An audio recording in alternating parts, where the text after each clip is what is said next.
Anyway, yung sinasabi ho natin sa food for the soul and food for the spirit, ito po kasi yun nakakabahala. Pero wag tayong matakot kung nasa atin ang Panginoon Diyos, no? Pag tayo po ay naniniwala sa ating Panginoon Diyos at tayo po ay yung buong loob na gusto ho nating magbago, sa ngayon pa lang ini-start na dapat natin. Kasi mahirap yung huli na ang lahat Darlene. Kasi sinasabi sa 2 Timothy 2 Timothy or 2 Timothy 3:1-7, sabi niya, dapat mong malaman na sa mga huling araw ay magkakaroon ng mga kahirapan. Ang mga tao ay magiging makasarili, nangyayari na ho yun. Sakim sa salapi, palalo, mapagmataas, mapagsamantala, suwail sa magulang, walang utang na loob at lapastangan sa Diyos. Dailin, yung binabanggit ko ba ngayon, nangyayari o hindi? Nangyayari, tama, di ba? Sila'y magkukunwaring maka-Diyos, ngunit hindi naman nakikita ang kapangyarihan nito sa kanilang pamumuhay. May mga banal na aso, santong kabayo, at may mga bulaang propeta po na nagtuturo di umano ng Biblia na di umano nagsasalita about Bible, napakagagaling po. Pero mga kaibigan, sa gawa ho, kulang. Amen? Tandaan po natin na si Satanas ay dati din hong anghel. Yung binabasa ho natin sa Biblia, kaya rin hong basahin ni Satanas yan. Alam na alam ni Satanas kung ano ho ang nakasulat sa Biblia. Tandaan niyo po yun. Hindi ho bobo si Satanas. Darlene, hindi bobo. Alam na alam ni Satanas kung ano rin ho ang laman ng Biblia. Sabi ho dito, iwasan mo ang ganyang uri ng mga tao. May ilan sa kanila ang gagamit ng panlilinlang upang makapasok sa bahay ng mga babaeng walang pagpipigil sa sarili. Ang mga babaeng ito ay alipin ng kanilang mga kasalanan at ng sari-saring pagnanasa. Lahat na ay gustong matutunan ng mga babaeng ito, ngunit kailanman hindi sila nakakaunawa. So target babae, mga kaibigan. So checklist. Number 1, very difficult times. In the last days, there will be very difficult times. People who will love only themselves and money. People who are boastful and proud. People who scoff at God. People who are disobedient to parents. People who are ungrateful.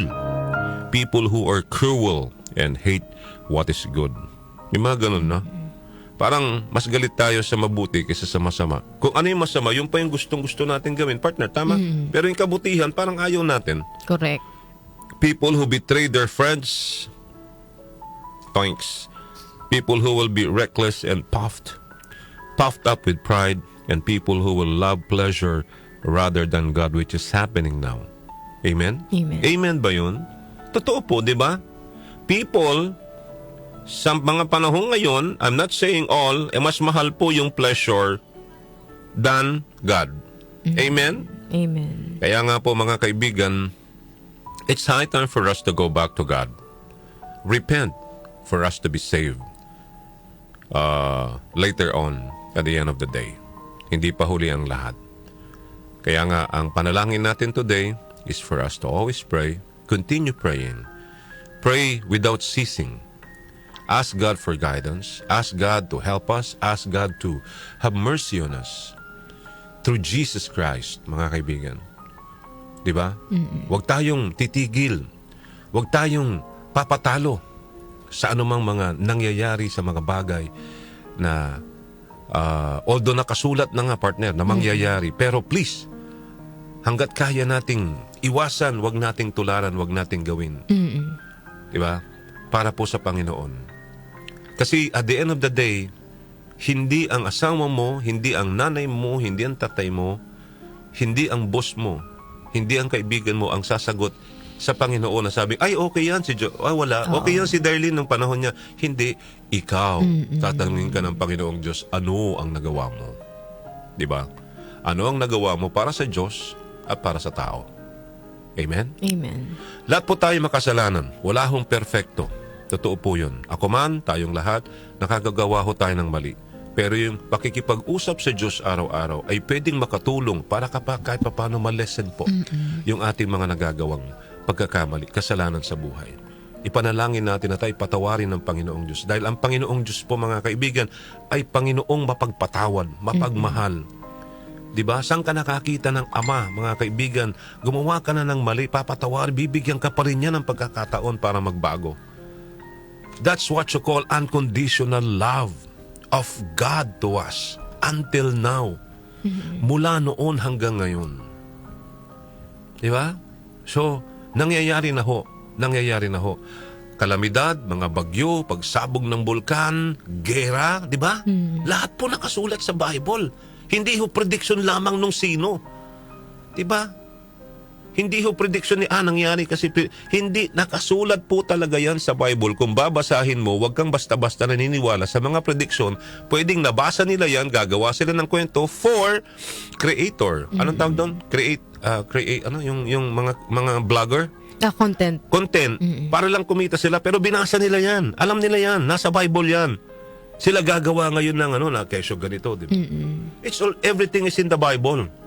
Para maintindihan mo, and you must read the Bible. Dahil nandoon ang salita ng Diyos. From the Old Testament to the New Testament, pag sinama mo, iisa. Even nga ho yung ito, December, we're celebrating Christmas, right? Even nga ho yung kapanganakan ni Kristo Sa Old Testament, binanggit na Binanggit ho si Jesus na ang Diyos ay magiging tao. Na siya yung huling magsisave sa atin sa lahat ng kasalanan ho natin. Because sabi nga po, for God so loved the world that He gave His only begotten Son.